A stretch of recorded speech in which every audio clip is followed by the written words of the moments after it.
Welcome to the real journey of the entrepreneur. The journey of any entrepreneur begins with a decision, then writing down your vision, then the execution of that vision. It is not for the faint of heart. It is for those who understand how powerful your mind is and that you can truly create the life that you deserve. It does require a unique formula that includes belief in yourself, a lot of consistency, connecting with an OG, a lot of tears, missing out on a few events and things, and taking a whole lot of risks that will allow you to see your vision and dream come to pass. This journey of the entrepreneur is from the perspective of a wonderful mother, a business owner, whose goal is to break generational barriers and normalize the process of wealth building and financial wellness through entrepreneurship, all while creating a social and give back along the way. I am sharing this journey with you and invite you to share this process with me. Let's do this together. Your decisions, but you have to feel comfortable to own it. Yeah, absolutely. Right? I will always support you. Thank you. Hey there, beautiful people. We are back. We are back with some more amazing episodes of the real journey of the entrepreneur. I want to say first and foremost, manifesting in the new year is what we're talking about this year. We're going to be saving a lot of money this year. We're going to be creating long-term wealth this year. We're going to be claiming good health, building intentional relationships with other businesses of color. We claiming all of that because we have no other option but to. So there you have it. Welcome to the real journey of the entrepreneur. For those who are just joining, my name is Anita Pierce, the host and producer. I'm also a business owner, business coach with 11375, certified with the city and state of New York as a minority women business enterprise. I am also super intentional about financial wellness and ensuring that we understand that money is not to be taken off the table in terms of conversation. Money and our relationship with money should not be something that we keep between the bed, in our shoe boxes. Those days are over. We need to be thinking about creating real, intentional, generational wealth. That also includes making sure that we take care of our families when we're not around. So, what does that mean? Having life insurance, having estates and wills set up. And no, you don't have to be deceased in order to create a will, but you also have to be thinking about planning those things now while we are alive and breathing and well. So let's get this going, folks. I have the best seat in the house, in the world, I believe, right? Because I get to interview some amazing entrepreneurs who have stepped into the courageous journey of what entrepreneurship looks like. Y'all saw that video. Y'all saw the back of my hair wasn't combed. That's what it be looking like. Y'all saw me with my kids in the pajama. That's what it looks like. That's what the process of entrepreneurship looks like. No, I'm not always looking like this on a day-to-day basis, but I want to be able to share what my process is, and everyone who has agreed to say yes want to share their process too. But see, I have someone really amazing, right, who is an author, a first generational social entrepreneur. So guess what? Us first generation entrepreneurs, we got some things to share with you. But this one here, Chike, is coming to the table. He uses his knowledge gained on Wall Street. Something about that Wall Street that I find that I've been interviewing. A lot of us came from Wall Street and decided we want to take our knowledge and bring it back home. So I'm really excited to see what we're going to be learning from Chike. We are going to be learning more in depth about how he helps Black and Brown communities get financial tools and resources that they deserve. Because, y'all, we deserve to be wealthy. We deserve to be whole. We deserve all this goodness out here. We just need some tips from the money guy. So, guess who I'm bringing to the table? Ooh, let's go. Let's go. Hey, friend. Hey, what's up, people? How are I'm honored you? to be here. Thank you for having me today. What's going on? You. And Hey, you too. We both you. going on. You.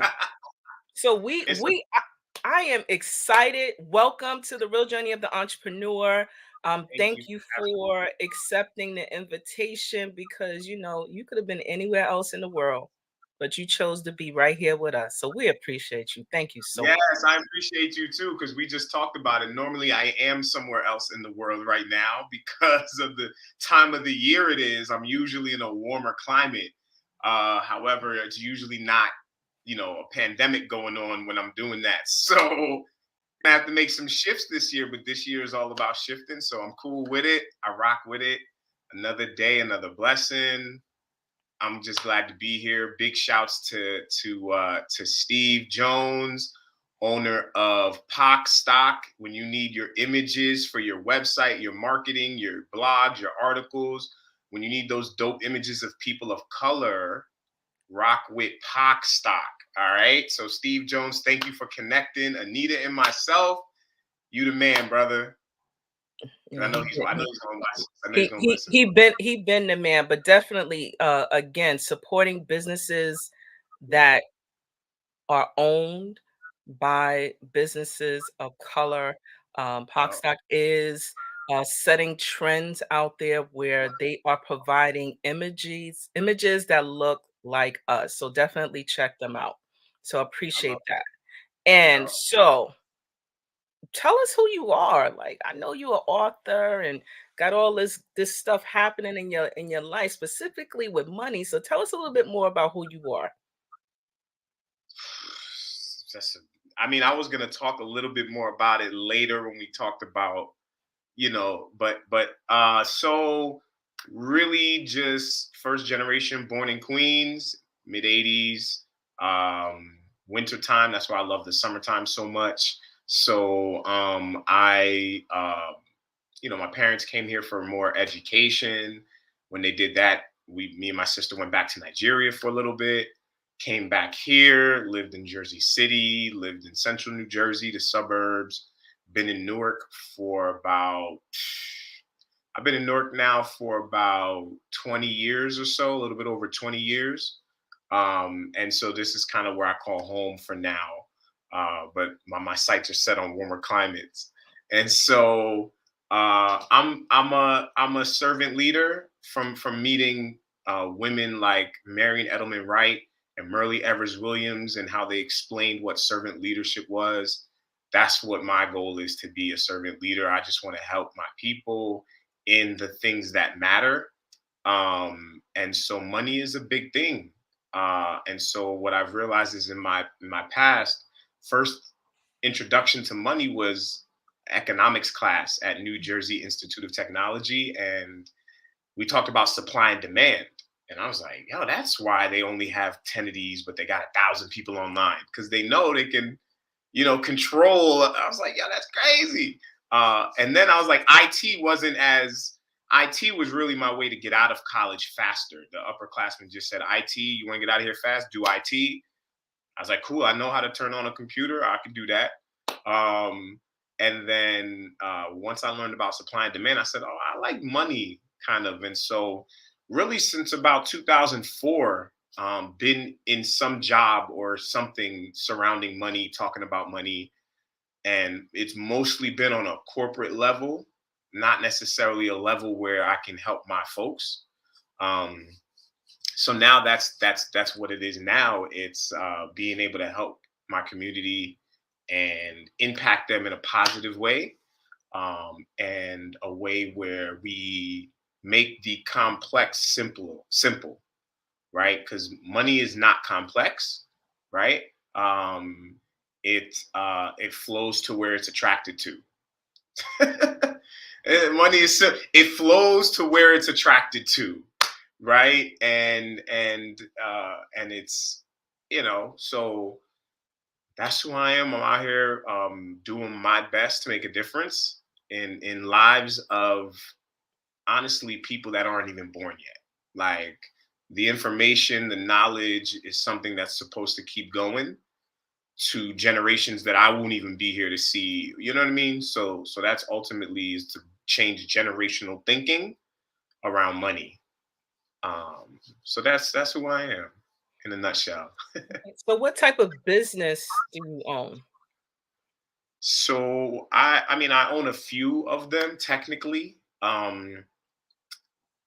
But my main business is finance, talking about money all day, right? That's really what I do all day, is talk about money, all the things that, all the decisions we make. We're all building our financial house pretty much on the daily, right? Or every decision we make is whether we got it or we don't. Is it take the Uber or take the subway?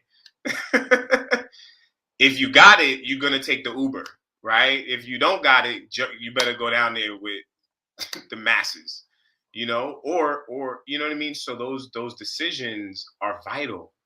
They And then just thinking about money, it's really the number one cause for like stress, which leads to health issues. It's the number one or number two cause for divorce, right? It's suicide. People kill themselves over not lack of money, or getting caught when they ran Ponzi schemes, right? Um, it affects our health, our environment, our generations to come. It affects everything.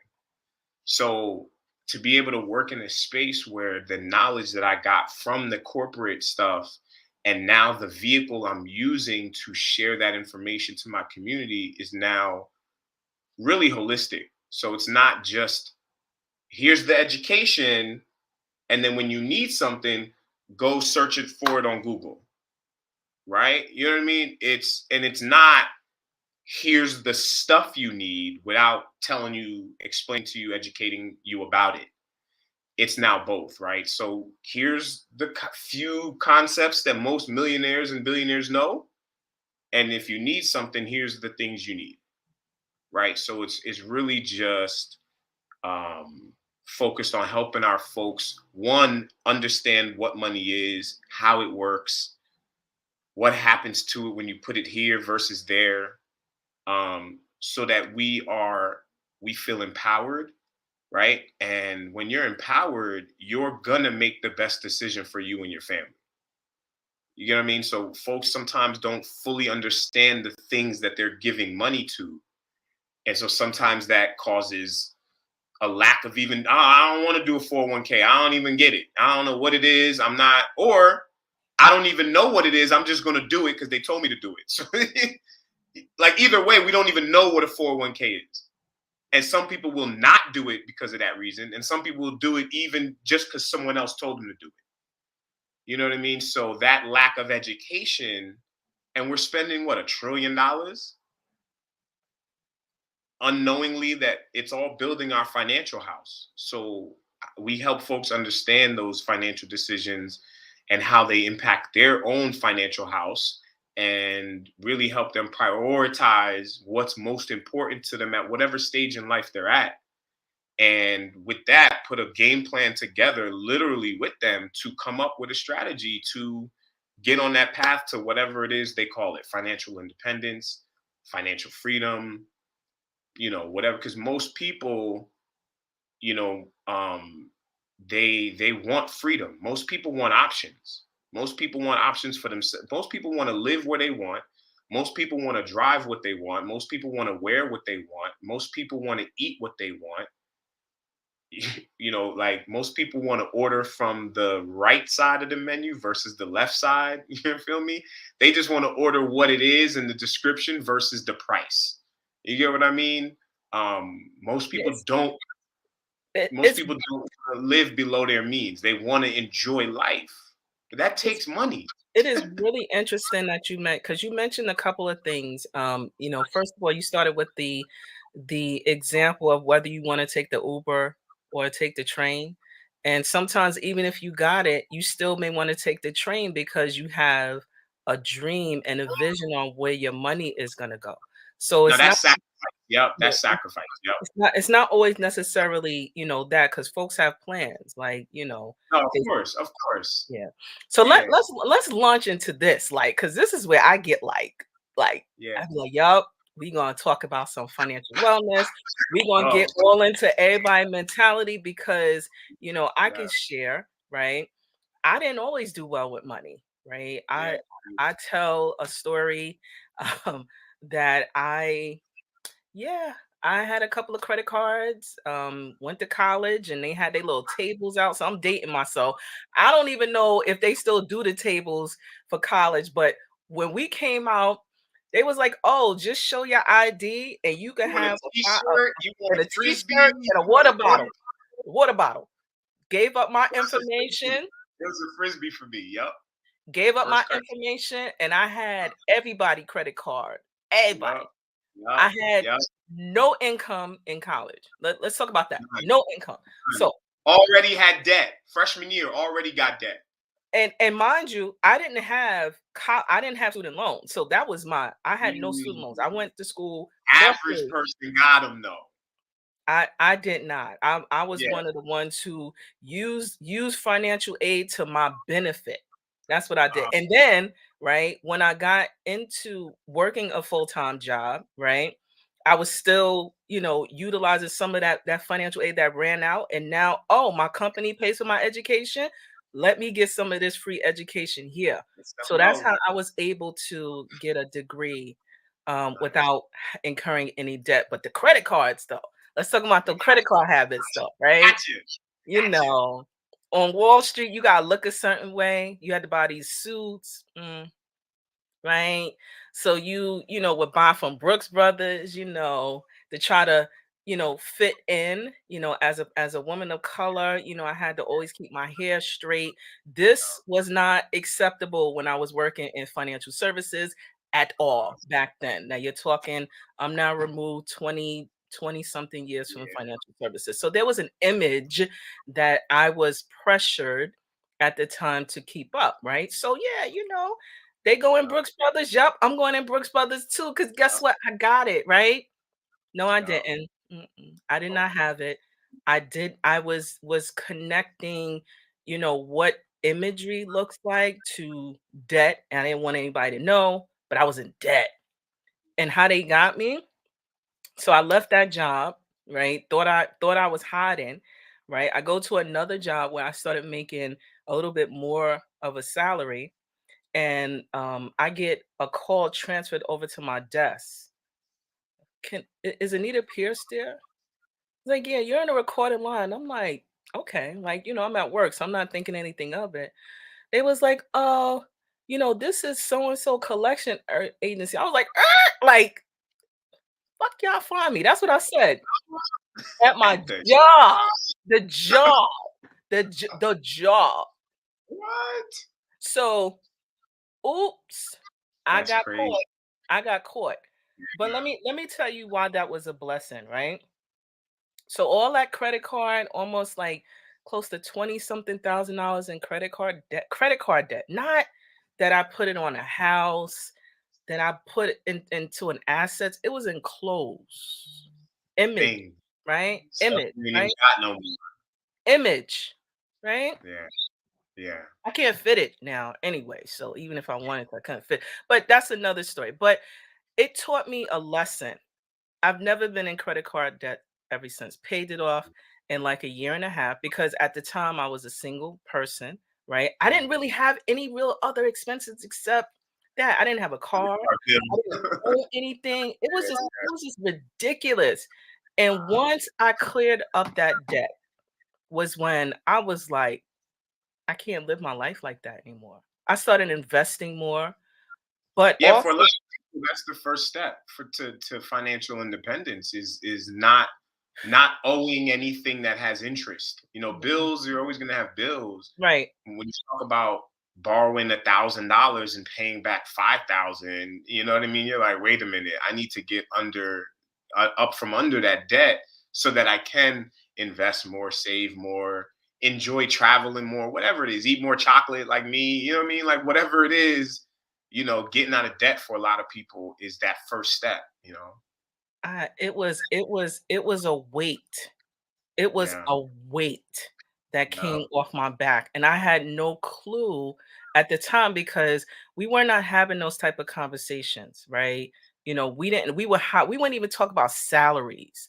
And it makes absolutely no sense. Being post that experience, it is so somebody say, well, how much did you make on a contract? I'll tell you why, so that you'll know, right, what the baseline is. That may not be your thing, but Right. it's different now, right? Yeah. And now I'm teaching my almost 7-year old about, why do we go to the bank? Why do we make Yeah. investments, right? Yeah. And even for myself, and this is the other real thing, right? I created a BS line item in my budget. Why? Yeah. Because I still like to shop. So Yeah. because I know that that's a part of my being, right? I haven't come clean, right, from shopping. So why not create that as a line item within my budget that Yep. doesn't impact anybody else? I earn it. And then if Yep. I don't spend it, I invest it. And a lot of times I've been investing it more because we ain't going nowhere anyway. So yeah, Right. I love it. I love short it. That's the story. key to pass that on. Yeah, it's and now I'm in business. Oh Hmm. no, it's a heck of a lot different. I've had to work through, what my behaviors and habits were personally. Because guess Mm, what? Here's the truth that we don't like to talk about, right? If you in debt personally, you think you're gonna open a business and be free, debt free? It's the same mm, habit almost. Same habit. yeah. So Yep. Yep. so That's yeah. important. That's the habits. It's like money just makes you more of what you already are. So even, let's say you start a business and you make $1 million. If you're used to making $1 and saving $1, you're gonna have a lot of money saved. If you're used to making $10, spending $11, you business makes $1 million, you're gonna spend 1,000,001. You're just gonna have more of it to do it with. So money. It's the habits, right? That's why most lottery winners broke.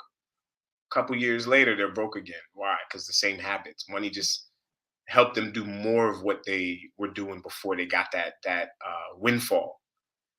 So yeah, the habits are important, and that's what we kind of help people see is what their habits are. Because we say that what you did 5 years ago got you here, and what you're doing now is going to land you wherever you land 5 years from now. And so the answer is, how do I say it? The answer is, um, 5 years from now you're going to land somewhere. The question is where you're going to land, right? And the probability is either you're going to land somewhere that you planned on or land somewhere you didn't plan on. And so those are the only two places you can land in the next 5 years, is somewhere you planned on landing or somewhere you didn't. And so chances are it's probably better for us to land somewhere we're planning on going versus the opposite, right? Back to what you said about habits, because that's vital, you know. So you're talking about planning, right? So let's talk about the importance of creating what that looks like, generational wealth, or really healthy habits for those who maybe just starting or was in debt or is currently in debt, like I was. Yeah. I think first thing is your mindset about money. If you looked where I'm looking right now, you would see like money affirmations and stuff right here next to my thing, because it's our mindset. We'll never make more than what we think we can make. There's no way in your mind the most you think you can make is 50,000 and you'll make 100 million.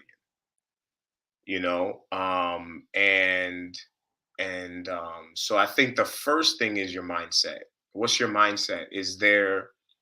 Are you abundance minded? Like there's enough for all of them and me to have enough. Like all of them I see having enough. It's okay. It's That's possible for everyone I see that has it, and for me to have it. Or is it I ain't got it because other people have it? Mm. That's Hmm. key. First thing is like, what are you thinking up here? Do you think you got it? Do you think you can make what you want to make? Do you think there's an opportunity out there that will give you what you're worth, what you know you're worth, right? Or do you think, nah, the most my dad ever made or my mom ever made was 50K a year. Most I'll ever make is probably 50K a year. And I think about Pursuit of Happiness, and where Will Smith, where they're playing basketball, and his son is like, "Hey, I'm gonna be the best basketball star ever," and Will's like, "Your pops was only but so good, so chances are you gonna be only but so good." In real life, he doesn't do that, but in the story, he was like, Chris Gardner was like, "Yo, I ain't that good, so you probably at best ain't gonna be half." Mm. So sometimes we have that mindset about no one in our family ever graduated, ever started a business, ever made 100 grand, ever, whatever, bought a car, bought a home. You know what I mean? Like when you think that and you think that that's what you have to do, that's what's going to happen. So I think the first thing is like addressing our mindset about money. There literally is enough money for everyone to have enough. Mhm. No BS here. There is literally enough money in this world for everyone to have enough. So change your mindset. There is enough. There is enough for you. There's enough for them. There's enough for your neighbor who you don't like. There's enough for your neighbor who you do like. There's enough for your brother that you like. There's enough for your brother that you don't like. There's enough for all of us to have enough. And so first thing is I got to change your mindset. That lack thinking is whack. Lack is whack, right? And money's supposed to flow through us. So the more we try to hold on to our money, the less we're gonna have. It sounds crazy, but I only got but $50. Well, your dream needs 15 of that or 20 of that right now. What you gonna do? You gonna hold on to the 50? You gonna let go of some of it? You feel me? Mm. People are so like you know, um, like we're not supposed to hoard money. Yes, invest and save, whatever, but we're not supposed to hoard it. It's supposed to create opportunities for others. We're supposed to donate, give back. You know what I mean? So your money's never supposed to be just sitting still. And if your money's sitting still, it's okay if it's sitting still for 30 days because it's the money that it's in the bank that you need for your monthly expenses. That's the money that should be sitting still because it's about to come out in the next 30 days. Outside of that, nobody's money should be sitting in a bank. It should be working somewhere or it should be being given away. This is the way money's supposed to go. It's not supposed to sit with us. Money's supposed to flow through us. And so that mindset of I gotta hold on to what I got, you're not gonna get any more. You know what I mean? The mindset should be, listen, when I donate money, when I spend money, when I give away money, when I invest money, it's gonna come back to me multiplied, period. Certain things that we got to say to ourselves to change that so that we're operating from a better standpoint. And then the second thing I would say is just, making sure, and there's a bunch of different schools of thought 10%, 20%, 30%, 40%. Shaq says 50%. Save that. Everybody can't save necessarily 50% if you have X amount of expenses and your income's but so much, right? When you're getting $100,000 every time you step on a court or on a field, that's a little different, right? Planning is easier when you know that next Monday another 100,000's coming. Yeah, okay. Let me make it from this Monday to next Monday because I know next Monday another 100,000's coming. You feel me? Like that's it's a job. Most people, 95% of people have a job or self-employed. Why? Because I know most of the times if I put time in and I show up, even if I don't necessarily perform well, I clocked in and I clocked out. Pay me. Right? I signed a contract. Here's my hourly.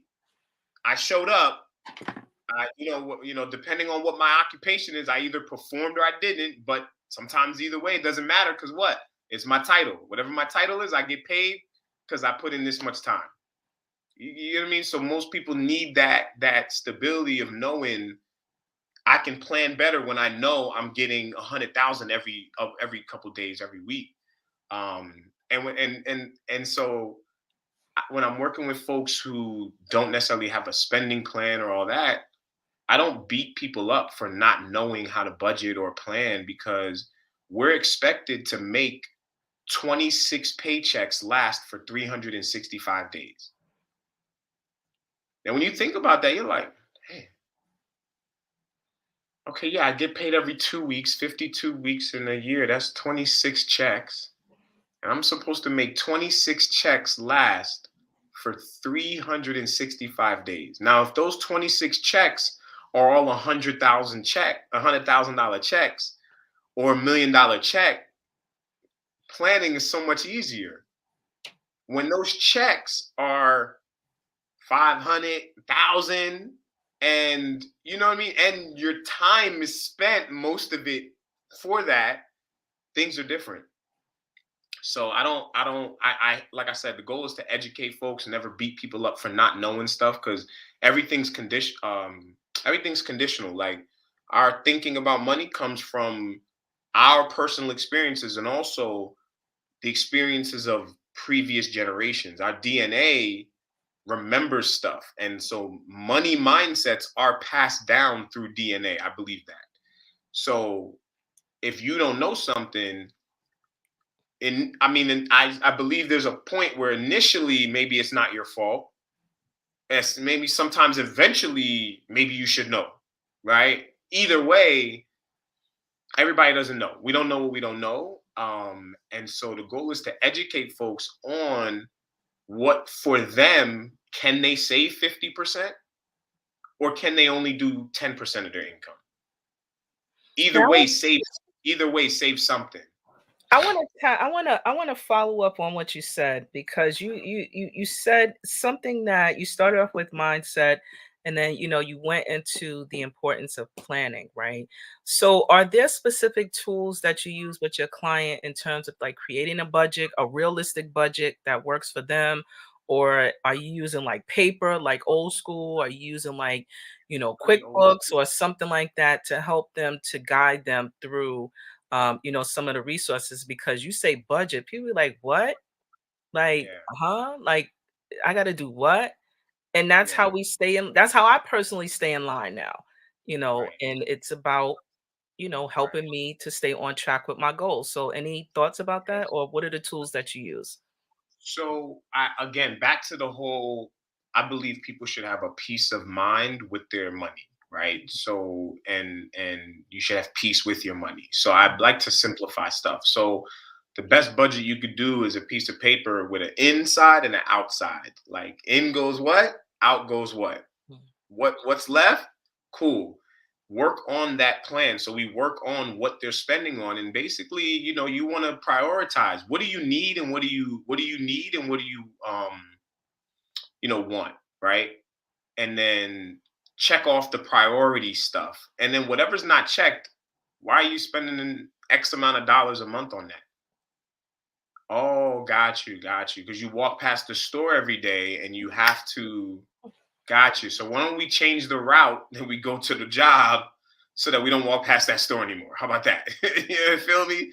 So stuff like that is like the initial kind of stuff we talk about, like how to create a plan. What are you spending money on?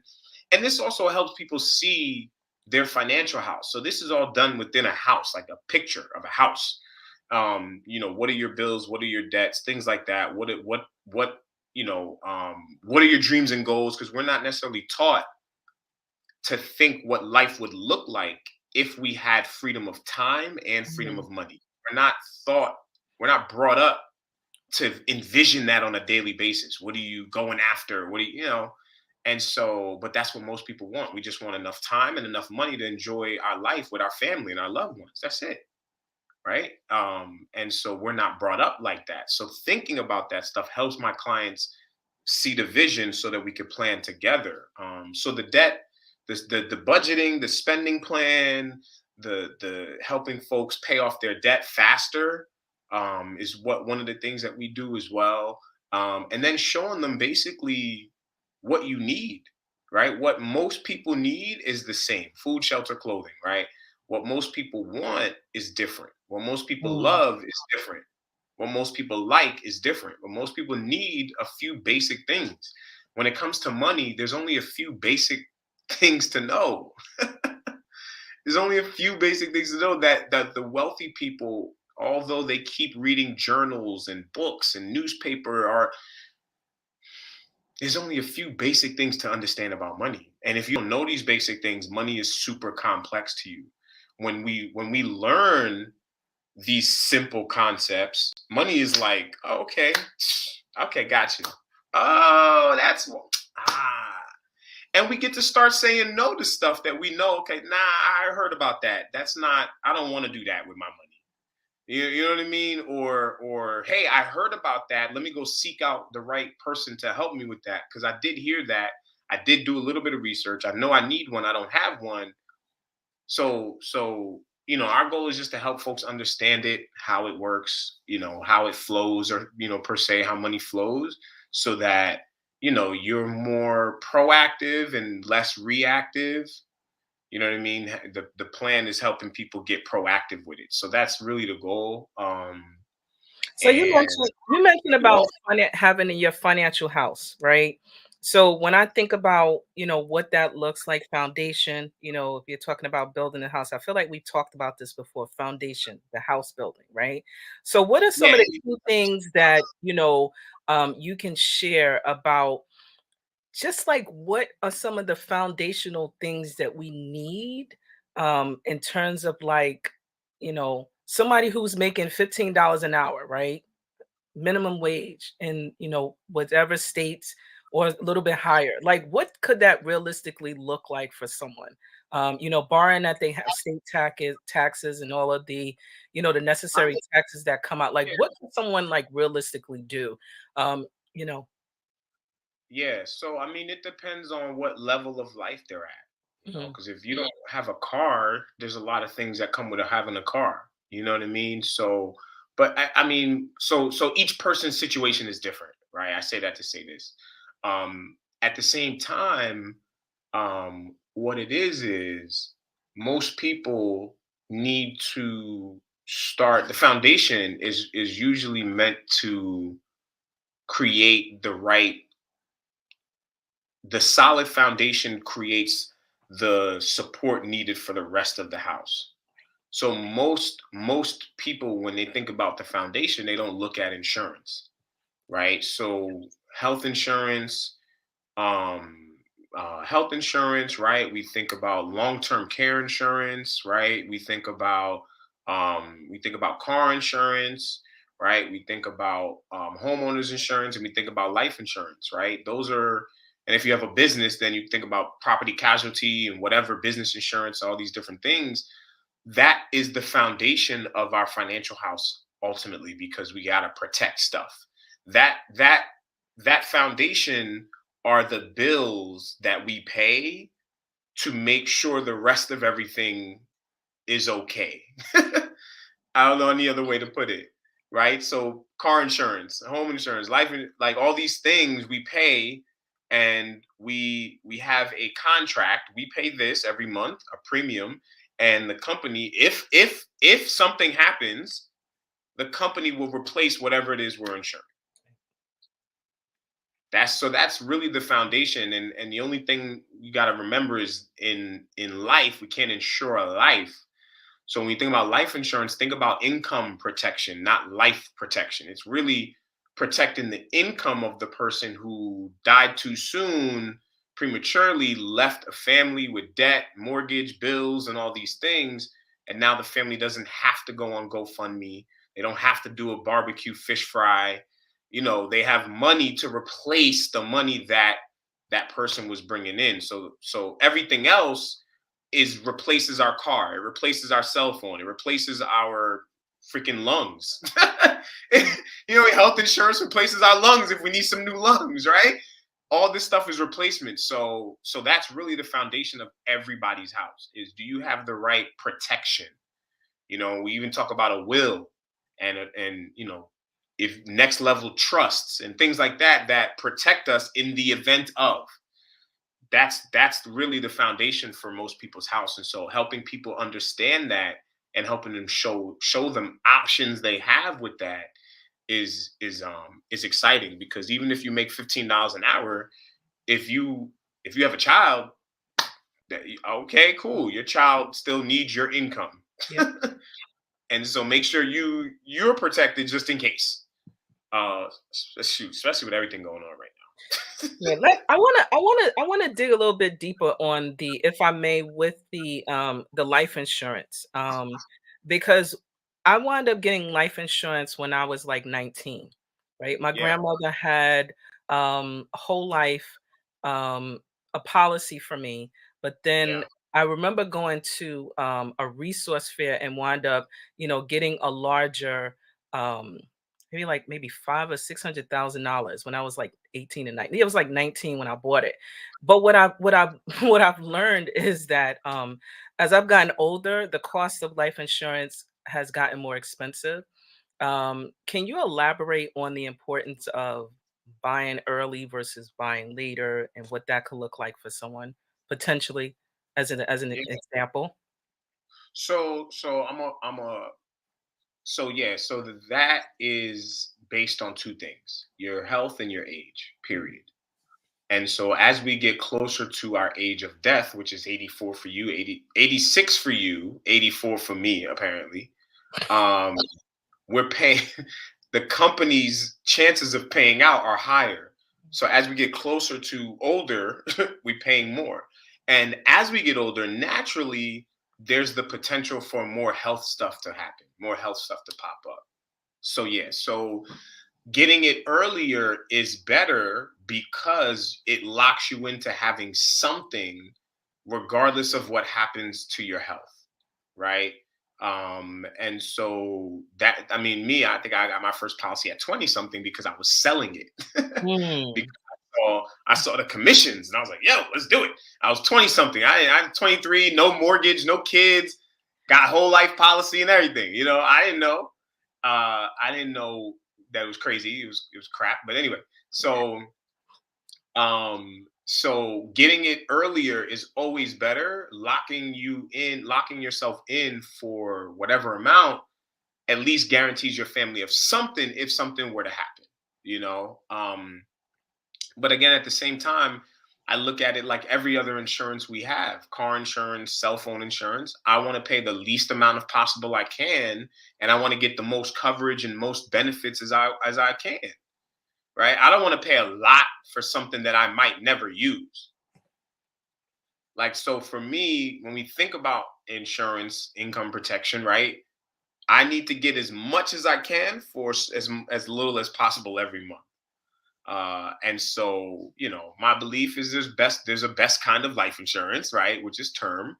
And the challenge with term insurance, most individuals that don't have a financial coach or a money guy don't have the discipline to then use the rest of their money to invest so that eventually you grow your assets to replace that income protection, that number. So $500,000 of term insurance for 30 years. And in the next 30 years, the goal is to grow $500,000 of assets. So now when I'm older and my kids are grown and my mortgage is paid off and my debts are gone, I got cash. I don't need income replacement anymore. My kids are grown. They got their own kids. Any money I'm spending is for the grandkids. My kids don't need me. My grandkids need me at that point. You know what I mean? I want to spoil my grandkids. I need money for that. I want to pay for these dentures. I need money for that. I want to pay this rent. I need money for that. I want to drive this big old Cadillac. I need money for that. I want to sit at home on the porch and yell at the neighborhood kids to quiet down. I need money for that. Right. I want to travel the world and eat the best of chocolates all over the world. I need money for that. Well, I want to drive old school BMWs. I need money for that. right. You feel me? So that's the idea is whenever folks are paying too much for their insurance, that means they're not investing enough. That means their money is not working for them. Because traditionally, life insurance policies are only for one thing. You die, they pay. Done. Surprise! There's no other. That's it. You die, they pay. Hello. When you start adding stuff to it and making it sound nice and fancy, it's no longer life insurance, right? So Yeah. that's what it is with life insurance. And let me say this: this might sound unpopular, but everybody doesn't need life insurance. Everybody does not need life insurance. There are people where their situation, age, health, financial situation, whatever, you are probably better off putting money in a mutual fund than getting a life insurance policy. You get what I mean? So I don't believe everybody needs life insurance. I do believe it's a case by case basis. At the same time, there's over 100 million people in this country that are uninsured or underinsured, right? And And so also they can't pay for funeral expenses. Let's talk about that. right, right. They don't have enough to even pay for the funeral. And so the challenge is the education behind, what kind, how much you need, how much it's going to cost you. A lot of people just go to somebody or they'll fill out something online saying, yo, my budget, here's how crazy the life insurance industry is. And here's how hungry some people are. So I had a client that told me she told another insurance person that she couldn't spend 200 a month. That was like too much for her. So can you guess what the premium he gave her was? How old was she? Don't matter. Okay. She just said I can't spend more than 200 a month. What? So he gave her a $200 policy? Nope, he gave her a policy with a premium of $199.99. Do you know how much life insurance coverage she had for $199.99 a month? She had $129,110 of life insurance coverage. Why was it a random number? Because he put in $199.99 as the premium. Why did he do that? Because she said I can't afford more than 200. Why did that matter? Because my man was selling the wrong kind of insurance, which gives him super, super crazy commissions. So I explained to her on that $200, $2,400 a year annual policy, that life insurance agent got paid probably close to $3,000. So usually with whole life insurance, the agents get paid a lot of money. So if your premium is $2,400 for the year, that agent probably got $2,800 to $3,000. The crazy part about that is, if you look at your policy's cash value, it'll probably take you 5 to 10 years to build up $3,000 in your cash value. At that point, you've probably put in close to $20,000. So it's important to know that there's people out here doing the wrong thing with regards to that. The company I work with, they weren't founded to make a dollar. They were founded to make a right, to right a wrong, right? So our company was founded to replace whole life policies, and I'll keep it funky. It is what it is, right? Our company wasn't founded to profit and to create a business and all. Nah, it was founded to replace whole life because nobody needs it. It's crap. So I don't say that. With the education I show people, they say it. Because if I tell you you need life insurance, I'm suspect. You don't believe me. You don't trust me. If you tell yourself you need it, then it's the truth. And Right? that all leads back to, having and creating a financial plan, a wellness plan for yourself and for your family and what that but more importantly, what I love that you highlight is about dreaming about where it is that you or creating a life that you Yeah. envision for yourself and your family. Everybody may not have children, right? It may just be a single person. So the beauty about what I personally believe about life and as you start to expand and create your vision on your life is that you get to create it however you choose Yep. to, Yep. right? You get Yep. to manifest, Yep. speak and believe life into what you want to create, and then get busy in doing the work to make it happen.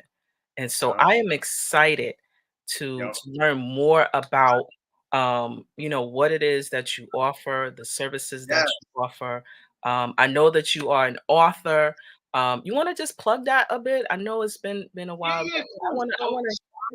I've been working with young men for quite some time with the guys that I call mentors: Thomas Owens, Stephen Powell, um, um, who else? A bunch of those guys, that taught me. The form, brother Zachary Husser, rest in peace. That was a really cool brother.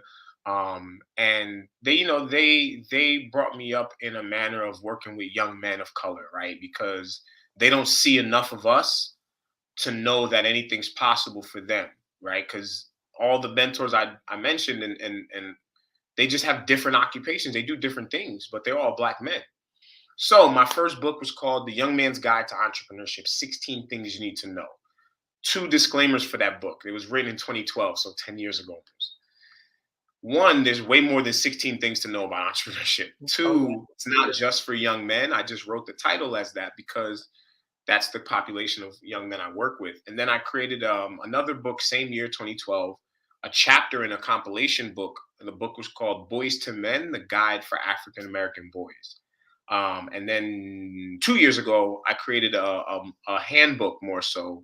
It's called The Student CEO, for young kids, and putting their ideas from their heads onto paper, and giving them the steps to do that. And so, yeah, the next one's going to be about money, something about money. I don't know yet what it is, but it's coming soon. So I'm excited. And We everything, they can find everything at my website, which is chikeuzoka.com, ChikeUzoka.com. Yeah, we are excited too. So as we are wrapping up, you are going to have to come back. I don't care I how will. we're gonna have to make this work again. So Yes. what three takeaways can you offer, just in terms of someone who has concerns about, either launching into entrepreneurship, wanting to, deal with their finances? What are some suggestions and recommendations that you can Woo. All right. offer? So I got a couple. And we love it. so We love it. so talking about entrepreneurship, right? Um one, let me be clear. Let me define that, right? An entrepreneur is someone who owns a business or an organization, right? Right. So here's the thing: if you have to be present, it's not a business, right? Mm, Let's define it. If you have to be present, it's not a business. Most folks want to be present in their business because most folks start for passion. I love this, so let me start a business doing it. Great. Wanting to be present and having to be present are two different things. So if it's a business, you don't have to be present. You can get paid regardless of whether you show up or not, right? And so one of the things I'll talk about is, I started off as an employee, transitioned to self-employed, transitioned to business owner. So there's stages, right? So the three takeaways, now that I've kind of defined entrepreneurship. One is knowing the 21 things to consider when starting a business and answering all of those for yourself. So there's a bunch of things to consider when you're starting a business. One is, what's the inventory, right? Do I have to hold inventory? Two, what's the startup cost? What's the capital I need to invest in this business? I think a McDonald's is like $1 million or something like that, or 250, something like that, something crazy, right? Um, is there support, right? Is there a system? Oh, well, let me rewind that. Is there support, right? um what is the business? Am I selling something that people need, most people need, or just a couple people need it, right? um so knowing those 21 things to consider, and answering each of those. And if people want to know what those things are, I can help you with that, so reach out to me for that. The second thing is, that leap, you got to evaluate your leap. Everybody's leap is different. Some people are leaping over a stream into entrepreneurship, and some people are finna leap over the Grand Canyon. So when I first got started into entrepreneurship or self-employment, I had no kids, still don't, no mortgage, have one now, no car note, have one now, right? So My leap into entrepreneurship was like a little like, when you have kids, you got a mortgage, you got bills due, you got school loans, you have all these responsibilities going from like every 2 weeks getting a paycheck to starting a business or being self-employed. That leap is a different leap. So you got to evaluate your leap and understand how big is your leap, right? The bigger the leap, the more planning that's required for that, right? The third thing is the best way to start a business is to invest in a system. And why? Because let me break down what a system is. SYSTEM. A system is something that saves you some time, energy, and money, right? So I'm going to say that again. Invest in a business system. You can invest time to create it, but there's a bunch of business systems out here already. And a system saves you some time, energy, and money. That's the third takeaway, right? If you're going to start a business, invest in a system, right? And like I said, why start a business? Most people start it for the passion, but really, most people start in a business for freedom and ownership. So if something that I'm saying today about business, about money is speaking to you who are watching right now, reach out to me. We can connect, help you. We got a mission, right? We got a couple missions, but one I'll focus on right now is our mission to help a few people start a six-figure side hustle this year, right? With no startup costs, no inventory, all the support you need, all the resources you need, all the tools you need, all the training you need, right? A six-figure side hustle in 2022. So that's what I'll end with. I promise you, these some dope people that I'm working with.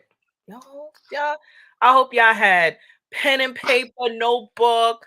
This on be on pre-recording so you can stop, pause, get your snack, get your water, come back. Make this a Netflix and chill night or whatever it is you need to do. This is some good stuff. And that system thing, I actually wrote that down because Yep, let's go. Save you some time, energy, money, baby. I like systems. I like that systems. yeah, that was yeah. You talking Our about how we system, started to no, how we our are system, now? yep, our system is the dopest system. Like I said, reach out to me if you want to learn more. I'm excited. ChikeUzoka.com. I'm here. Thank you so much for having me. This was exciting. This was dope. Now, oh no, we ain't saying goodbye just yet. We do on this show, we have rapid fire one word questions that we like to end the show with. So I'm always like, yep, you from Brooklyn? Blah, blah, blah. We already know. So, one word, you ready? All right. Let's go. All right. So, what's your favorite town?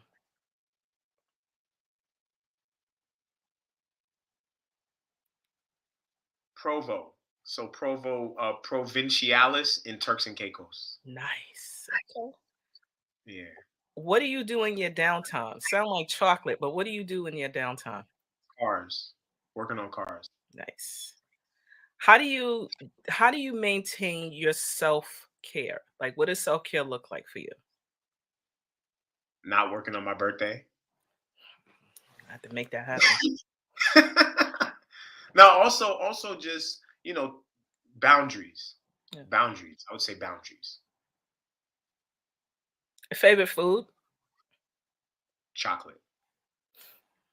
Because you mentioned chocolate a couple of times. That was like the chocolate plug. Chocolate like this. Yeah. Smoothies or ice cream?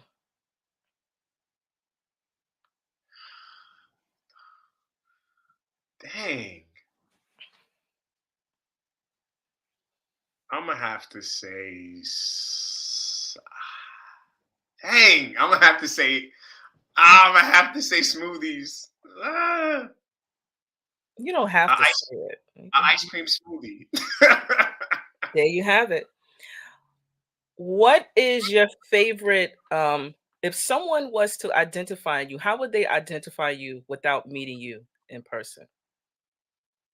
One word. One? Dang. Mm.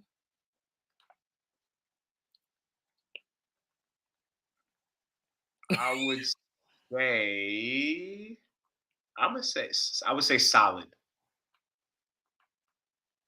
In 3 years, what will change within the communities that you are serving? Lifestyles, The legacy that you would like to leave for your family. options.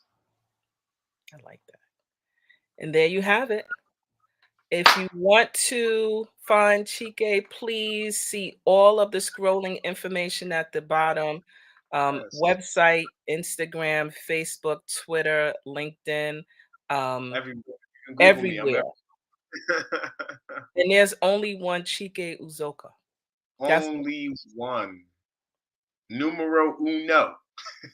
your money God. Thank you so much Thank you. for Thank taking the you. time out of your schedule to come and share your information. I look forward to having you come back. So, you know, Me too. I'll be in touch because this All is a right. to be continued conversation. You cannot Yeah. just have a conversation about overall financial wellness in 1 hour. So thank No, you so it's a much. I lot. appreciate you. Thank Thank you for you. sharing. And please contact Chike. Information is here. You know, do business, good business with one another. Enjoy the rest of your day. Take good care. Please. So I told y'all these conversations going to get so amazing. It is nothing better to have, just a wonderful conversation with those who are, open to be able to just talk specifically about what realistic finances look like. Just having a conversation, and it's not scary or crazy. But I don't want to leave you without having some information. Again, if you are a small business looking to get started, there are a number of free resources that you can utilize. You have a number of the chambers of commerce that exist within the 5 boroughs, upstate New York. There's some in New Jersey as well. Please tap into these resources. Within New York City, we have the New York City Small Business Network that's available. There are opportunities for grants here with the Small Business Digital Ready program. These are all resources that you can find that are free and available. Want to also put out some additional resources since we were talking about finances in business. These are some of the resources that I use. I actually use QuickBooks and Asana, Canva as well to help with being creative. Um, Most are free, some are not, but definitely about, as Chike talked about, the systems that exist. These are some of the things that you can utilize to help to streamline your work and also to make your space easy. Again, please check Chike out. Definitely would love to have him come back and just share more additional resources. But until then, stay safe, stay sane, everybody. Look forward to seeing you on the show. Please like, share, and follow, information about the real journey of the entrepreneur because we are just talking and having these wonderful conversations. Thank you so much for joining. Bye-bye.